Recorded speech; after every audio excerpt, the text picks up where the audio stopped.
Chris Colbert, one of boxing's most vibrant stars. A fighter whose swag is on 100. Is ready to put on a show live from Sin City. The hand speed, the technique, the combinations. But undefeated Hector Garcia won't go down without a fight. This is brutal. Chris Colbert versus Hector Garcia, headlining an exciting night of boxing live from Las Vegas. It's prime time on Showtime, baby. $1 can't get you much these days, but DraftKings Sportsbook is here to change that. The last offer from DraftKings Sportsbook is just too good to pass up. New customers can bet just $1 on any team and get $150 in free bets if they win. It's that simple. We got the Suns playing the Pelicans Friday night at home. That's what I would do if I was a gambler. You heard it first here. New customers bet just $1 on any NBA team and get $150 in free bets if your pick hits. DraftKings Sportsbook customers can also bet on the NBA with the same game parlays. Combine multiple bets for the same game for a bigger payout. The more legs you add, the more money you can win. DraftKings is safe, secure, and reliable. Best of all, you can deposit and withdraw your cash whenever you want. Download the DraftKings Sportsbook app now. Use promo code SMOKE. Bet just $1 on any pro basketball team and get $150 in free bets if they win. That's promo code SMOKE at DraftKings Sportsbook.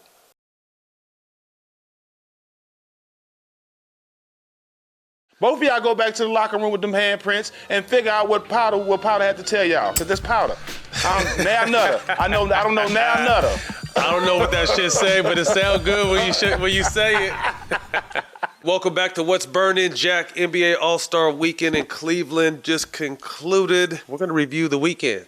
First, we're going to start with the rising stars. A lot of young talent in this game, man. Who are you most excited about moving forward to watch? I mean, his confidence should be real high coming out. I know his confidence was high coming in, but Evan Mobley, after the way the weekend went for him, I think he should come out ready to keep his team in playoff contention and really finish the regular season off on a good note. Man, really skilled big. He definitely showed his skill in the skill contest. Like him, I really like Cade Cunningham. You know, he got off to a late start. I don't know how many games he missed to start the season off, but super skilled, could do it all, 6'7". He's just playing in Detroit. But big fan of him. And then obviously, the normal suspects. You know, I love LaMelo, Anthony Edwards, those guys. But again, man, a lot of young talent coming down the pipeline. Thoughts on a lackluster, I'll put it to you that way, slam dunk contest?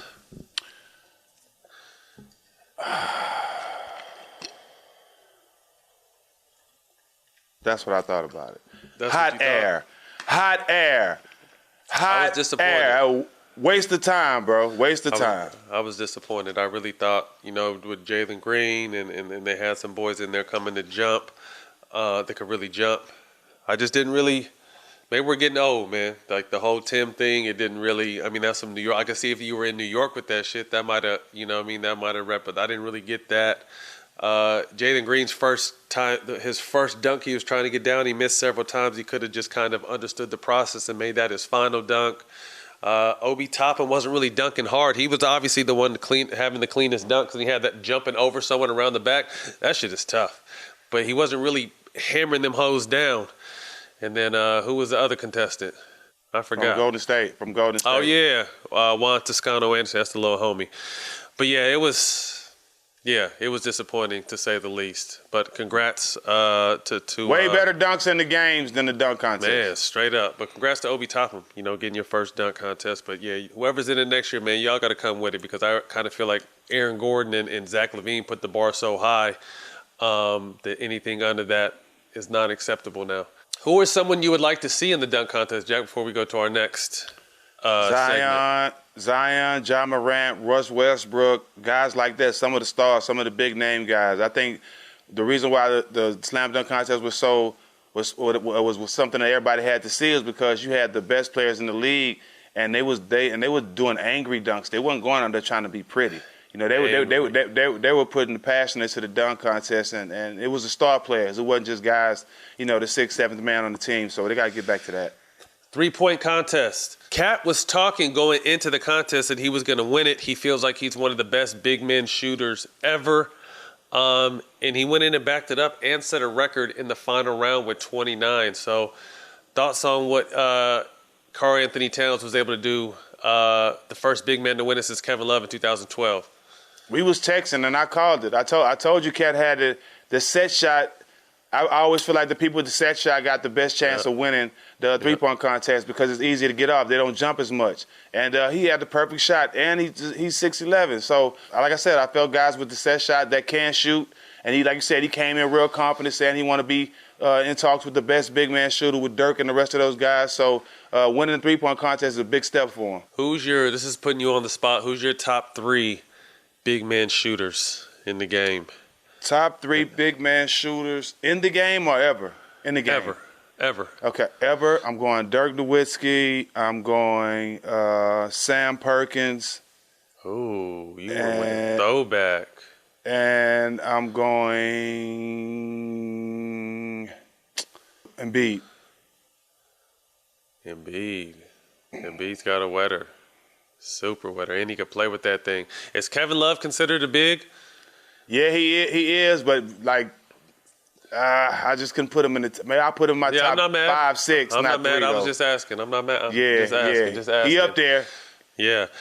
Steph Curry took over and ran the show, which I love because him and Draymond were still getting booed throughout the weekend, which really just shows, you're doing your job. But he definitely shut them up, although it was just an all-star game. 50 points, Jack, 16 threes, and what's more important, he was the first player to take the inaugural Kobe Bryant MVP trophy home.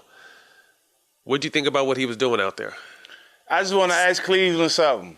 How much did y'all pay Steph to come to y'all studio and drop that hot 16? Man. He gave y'all 16 bars. I'm talking about fire, Lil Wayne, before hitting the lighter before he rapped bars.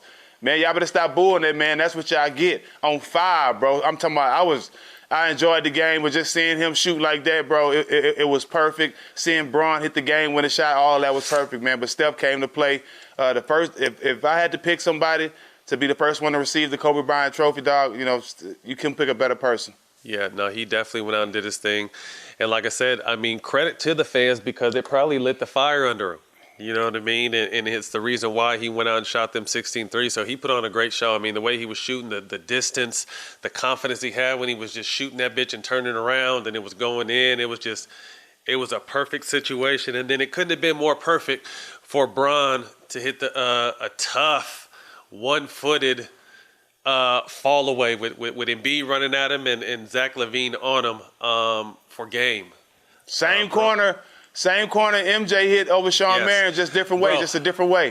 The different shoulder, the different turn. I was thinking the exact same thing when Bron, and knowing Bron's smart ass, he was probably thinking the same shit too. Like MJ hit the shit. I'm gonna hit it from here too. But man, great shot. What a perfect way to end the All-Star game in his hometown. Which leads me to the next thing, Jack. He's left the door open to possibly returning to Cleveland, and he's also said that his last year he wants to play with Bronny. Let's break both those down. First, the possibility of him riding out in the sunset in Cleveland. What do you think about that?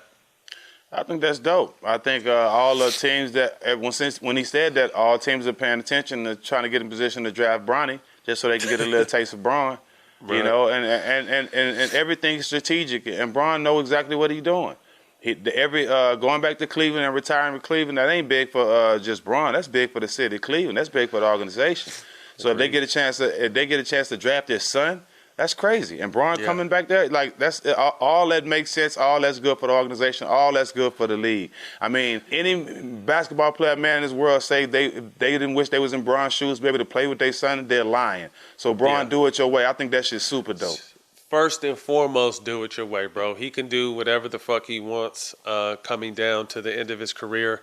And like you said, strategic, Jack, because if you think about it, this Cleveland team is going to be good for the next few years. So if Bronny is able to make that jump, they're probably going to be like a later first round, team to be able to pick. So like you said, it could all line up perfectly.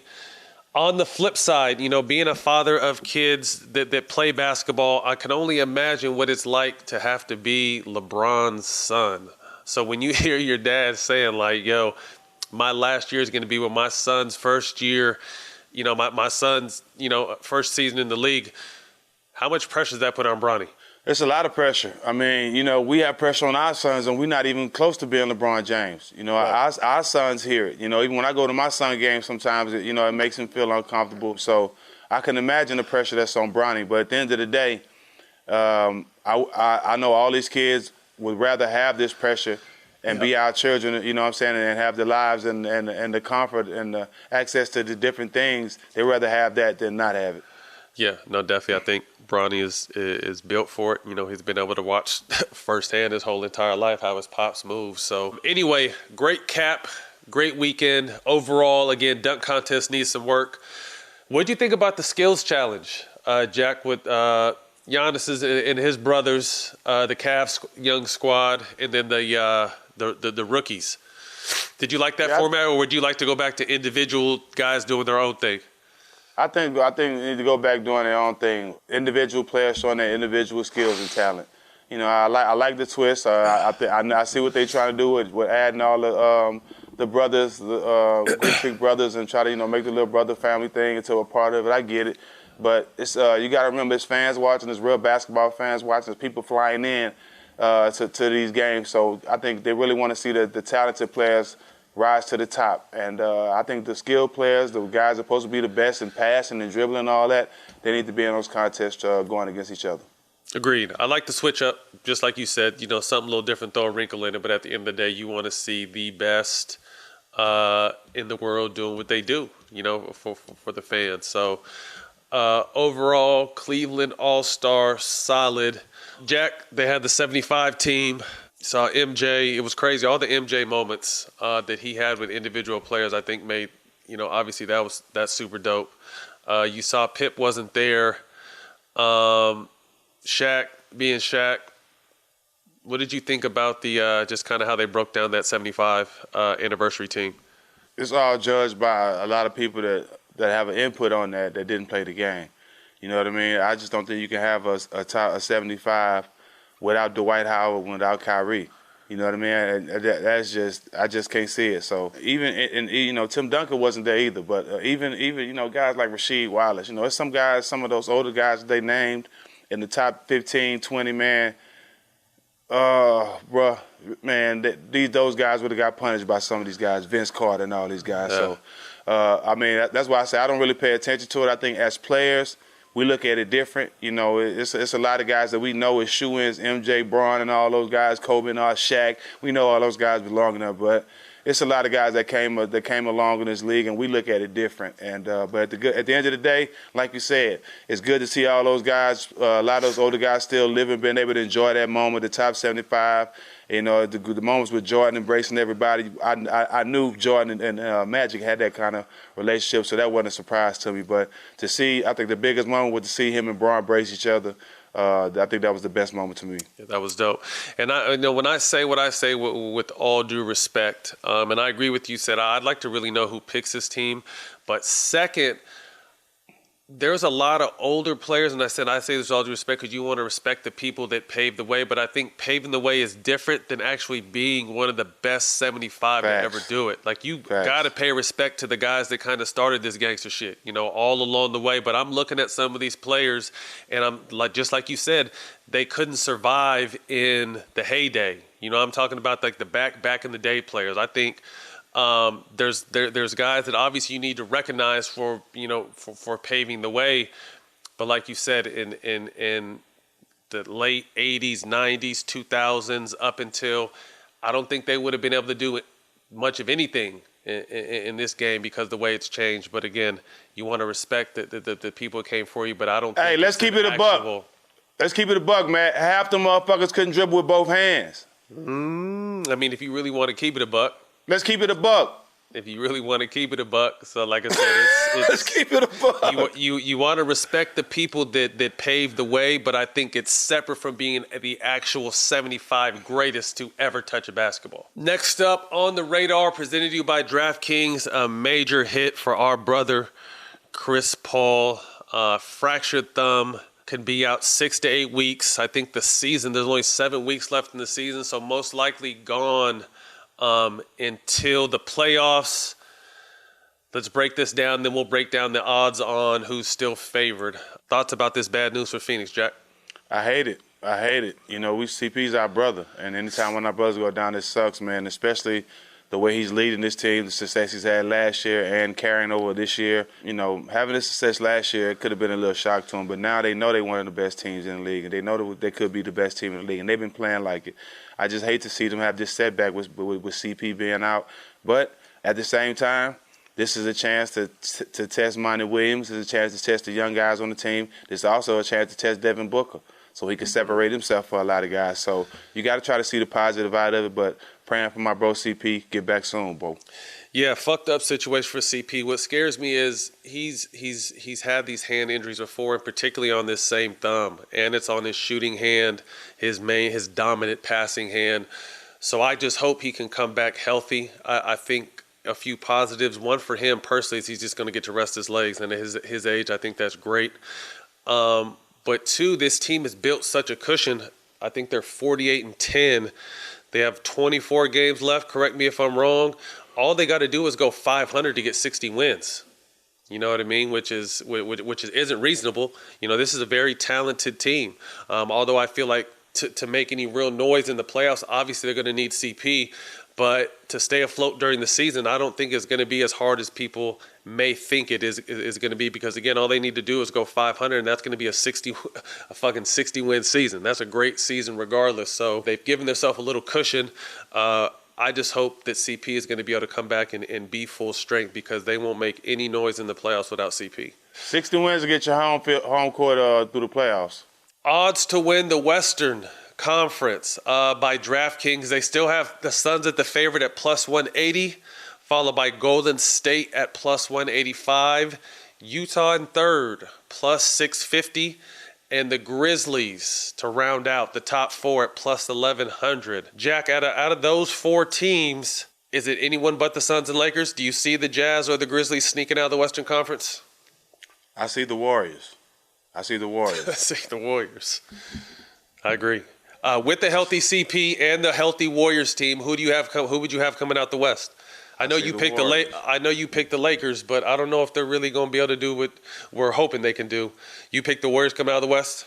Well, if AD's out for the season, my pick definitely changes. Now, AD's out, I think they said 6 weeks, which would put him right again at the beginning of the playoffs, or maybe a week or two before. But that looked like a bad ankle sprain. Hey, bro, but you know, okay, just say back in 6 weeks. It's going to take him 9 weeks to trust it completely. You don't have that time in the playoffs. Yeah, boy. Ankles are tough, man. I'm going with Warriors, though. Warriors, healthy Warriors, healthy Suns. I think the Warriors are back. The young guys are blossoming. Draymond's getting his rest. He going to be ready. Clay is balling. Steph is Steph. Man, let's go. Clay's getting his rest. Draymond's going to be a demon coming back, because he'll be gone. When he finally comes back, he'll be gone. Was it almost 2 months, 8 weeks? Yep. So he's well rested. Welcome to my side, because you were going against the grain for a while, but we welcome people at any stage. Yeah, the Lakers hurt. I feel you. I mean, if the Lakers are healthy, but welcome. Okay. Here we go. Thank you. Next up, one of our favorite segments, fan questions. We get to get a little back and forth with our fans. It's Shaq 92. Matt and Stak, if you had a time machine, which All-Star game are you going back to in time to see? Also, what strand are you smoking on? Love you guys. Love you guys as shit. Is that Australia? British. Shout out to UK. My bad, it's little. Time machine going back to an All-Star game. Me, I would go back to 2001 when I played in the rookie game, and I watched Stephon Marbury, Vince Carter, Trace McGrady, and I forgot who they big was. They brought the East back from being down 20 in D.C., and it was just it was a great environment. It was just a great experience to see Steph, the two little guys, take over the whole All-Star game. And I would go back to 2001 and watch that one. Who was in that dunk contest? Oh, my bad. I didn't mean to cut you off. Go ahead, finish. I don't remember who was in that dunk contest, man. Don't make me lie. Don't make me lie. It was my rookie. It was my rookie year. I played in the rookie All-Star game that year. Okay. What you smoking on? What I'm smoking? 96 Viola AI pack, the Iverson strand, 96. Shout out the legend. Shout out Viola. Yes, All-Star game time machine. I would go back. I don't know what exact year, but I would go back to the 80s and watch Isaiah, Magic, Bird, maybe a young Jordan. I'd want to go back and see one of those All-Star weekends. And I'm smoking on 7 Leaves, Blue Slush, Black Slush right now. Nice. The Black Slush is a fool. Next down. fan question. Melajah.Earl, at Melajah.Earl. Which teammate gave you the best advice off the court?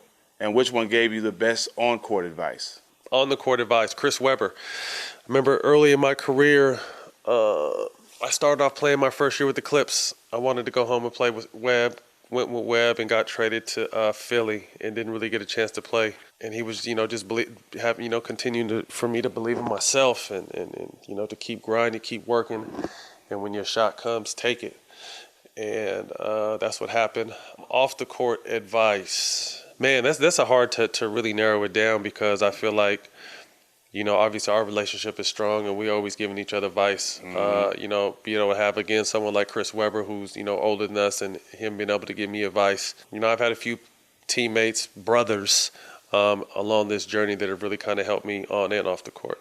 What about you? On the court advice, I would say Mike Brown. He told me after coming in, he was like, you play defense, you'll have a long career. Don't worry about playing offense. You got that down. You play defense, you'll have a long career. That was the best on-court advice I've gotten, and I ended up having a long career. Off the court, I told you to start using condoms. You didn't really listen, though. No, I didn't. But I would have to say my immediate circle, you, Al, JL, I get great info and get great advice about life and different things in life because between all of us, Marquise Daniels, BD, we've all been through coming together. We've all been through everything. So I rely on my brothers for great advice. Un Heritage. If that's not it, you got to get an easier name. Do you think we'll ever get an NBA WNBA collab for All-Star Weekend? We think guys versus girls in the three-point contest. That would be dope. Thoughts on that, Jack? I think that's another good question. Well, see, I'm not saying the women couldn't do it, but just but in you're saying case the women couldn't do it? No, I'm not saying they can't do it. I just don't want to have to deal with the aspect of you go 3 years. Just say, for example, you go 3 years and men win. Then it's gonna start coming out. Well, women are not getting a chance to get these accolades. It's not fair, men. So I just think we have a WNBA for a reason, right? And we have an NBA for a reason. I don't think we don't need to. We need to support each other, each one of the leagues the same. But as far as the All-Star weekends, let the women have their time. Let the women stars shine in their own right. I don't think you need to mix them. I would like to see it. To be honest with you, I would like to see. To me, the only ones I would want to see is the 3-point shooting contest and the skills challenge. Obviously, the dunk contest. There's probably no bullshit. There's probably a girl in the WNBA that could have won the dunk contest this past weekend. But, facts. Outside of the game, I would keep that separate. But I would like to see a 3-point shooting contest and a skills challenge contest because I think women have to be skilled because they don't necessarily have the athleticism that men have. So most of the time these women are more skilled than the men. So shooting in the skills challenge I think would be an interesting add. Just not to make it every year, but to throw it in there, I think would be dope. What ball are you shooting with? No, the women shoot with theirs, the men shoot with theirs. It don't have to be nothing like that. Like, do what you're comfortable with. They shoot from their 3-point line, we shoot from our shit. Don't change nothing up. Just let them battle against us. Yeah, I think that'd be hard. At Royal Smith P, what are your chances AD stays with the Lakers after this season? Man, you normally don't want to feel bad for someone who's making more money than you can imagine. But I feel bad for AD, man. Like he just can't, they call him Mr. Glass. And some injuries are some injuries you can't avoid. You know what I mean? Like the hyperextend, someone falling into your knee, you can't help that. You land in someone's foot and that shit looked like his ankle bone went to the ground. You think in a perfect world, a healthy day, AD and LeBron possibly should or would have got more than one championship. But the way this team is constructed, the really only valuable trade asset right now on this team is Anthony Davis. So, you know, do they ride it till the wheels fall off, knowing that LeBron is not even certain to stay? Or do they take this one championship and look more towards the future?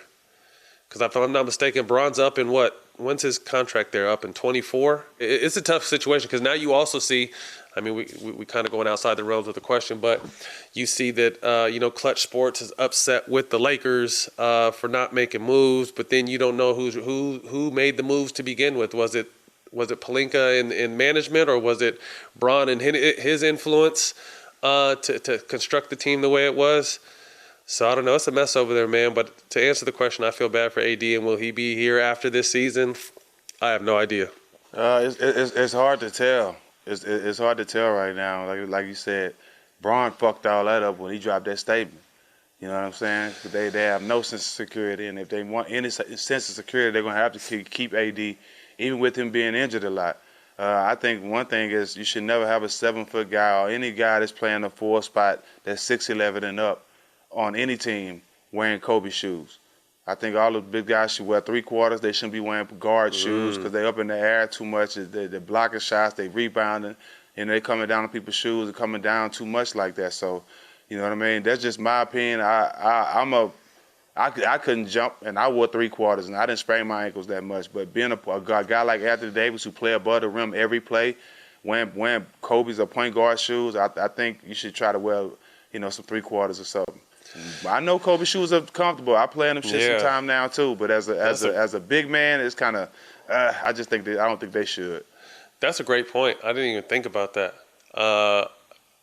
Wearing those small, like I was scared to death to wear shoes like that to wear low time, and I tore my meniscus one time and had a horrible sprained ankle in the same play wearing those low cut shoes. So I never even. That's a little, you know, bigger dudes need more support. I'm not mad at that. Will he be there next year? We don't know. Good question. It's gonna be interesting to see what happens in this offseason, especially if this team burns out this season. Uncle_Gramps, did you guys like the verses with T-Mac and AI? If so, who would you like to see go against each other next? Jack, I actually missed the verses, so hopefully you saw it and you can answer this question. Nope, I missed it too. You know, I love the idea. I love the idea of the verses. I mean, to see highlights, to give these dudes, give them their flowers, I think it's dope. But I think giving them flowers is dope. But for me, I just couldn't sit there and just watch our highlights because I probably done seen all these highlights already a million times. But I know everything about these guys. Both of them my brothers. You know what I'm saying? I started the jump with T-Mac. AI's my big brother with the, you know, all the stuff we got going on. So I know these guys, but what about the people that don't? What about the fans that may have missed some of the shit, or for some of the younger kids? That's good for them. I think they did enjoy it. I missed it. I know Shaq was involved, Fat Joe was involved, and Taylor Rooks was involved. So I know it was entertaining, but it was good to see the verses incorporate sports with that platform. I think it was dope. I missed it, but I would like to see it. I'd like to see Kobe versus MJ. All right, Jack, we have a new member to the family, our brother Dylan over at Forgotten Seasons. His show called Forgotten Seasons debuted yesterday on the Showtime Basketball Network. Really dope show, man. And you know, I think you interviewed with him first, then I interviewed after, and I thought what he was doing was so creative, and him kind of doing himself, him and his brother were really just grinding, and I loved the show. So we connected some dots and brought him in under the umbrella. But really dope show. What do you think about the show?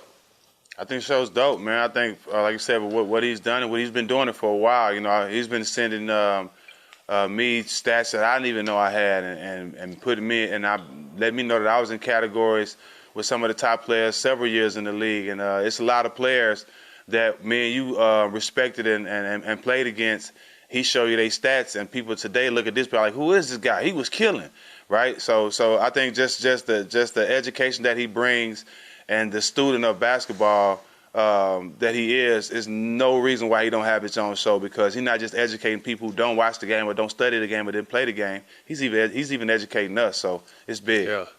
No, I'm excited for him. Like I said, when we were trying to get this deal done, I already told him, like, man, you have a great show. You know, just coming over to our side is just going to be the cherry on top. So I'm excited for him. Basically, with Forgotten Seasons, he highlights forgotten seasons. You know, just teams that never really won it. Really good teams that, you know, had a really good squad and for some reason or another didn't make it. Both Jack and I have talked about teams we've been on in the past.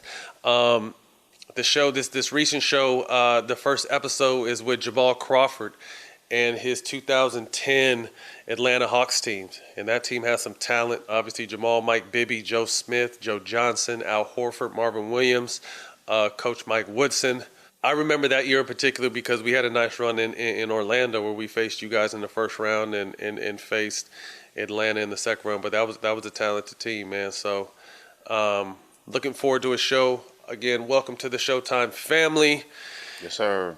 Jack, who was one of the best teams you ever faced that didn't end up winning a championship? That's tough. I mean, I would have to say those Portland teams.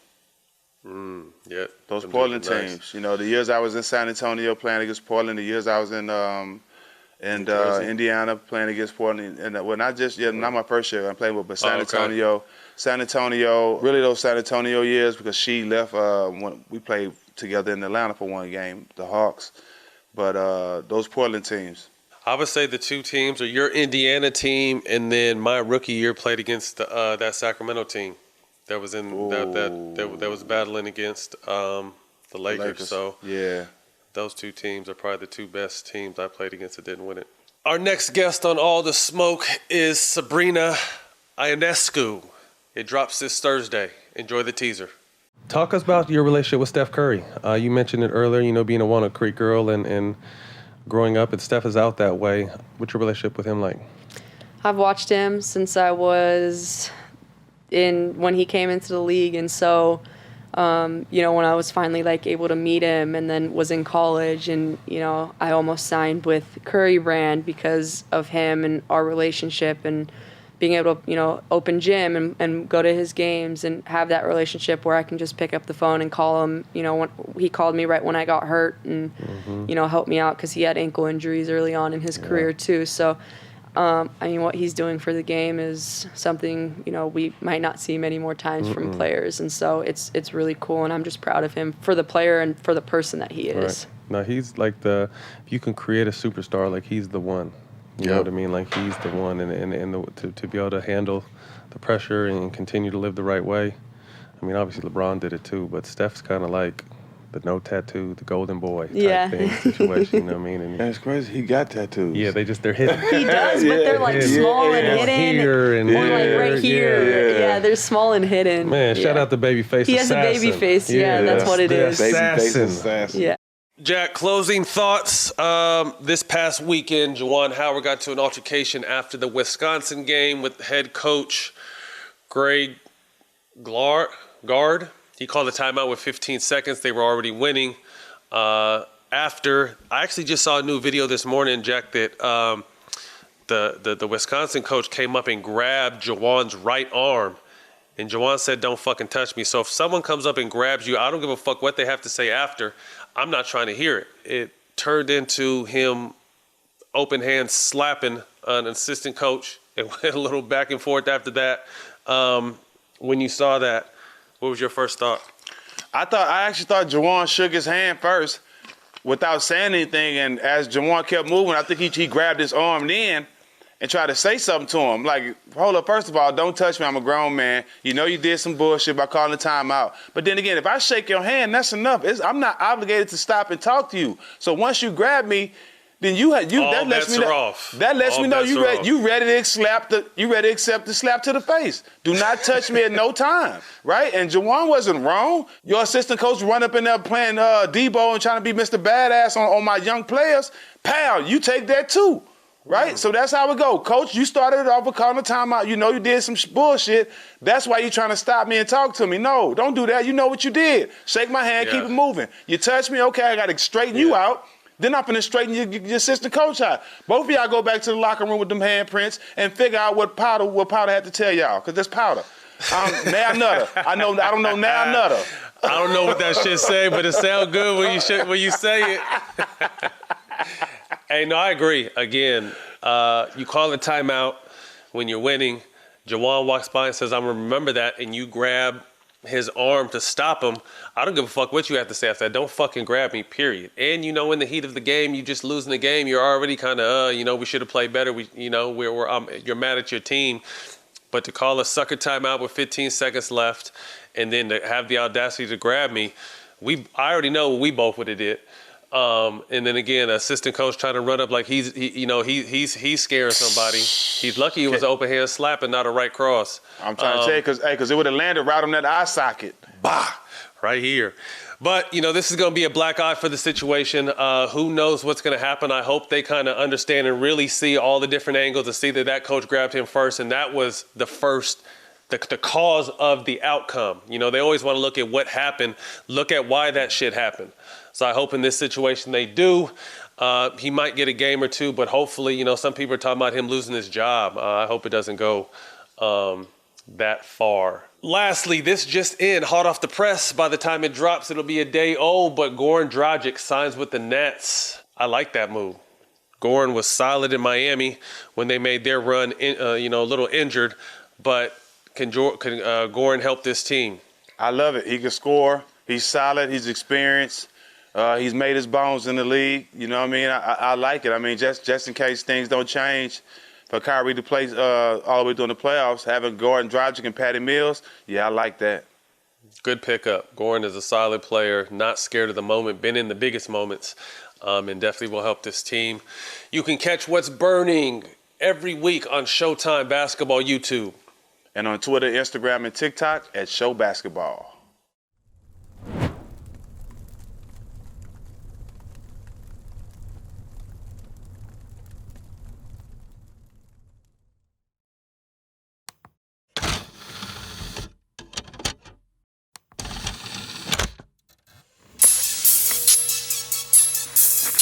The Celtics and Lakers in the 80s, MJ's Bulls, Shaq and Kobe's Lakers, and South Beach's Big Three.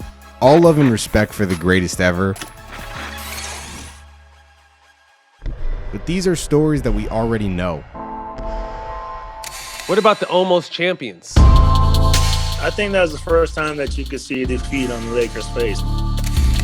The breakout season.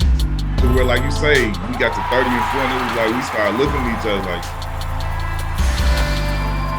it's getting crazy. The unsung hero. What a block!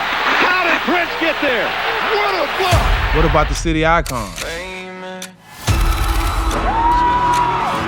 Tomahawk Sam!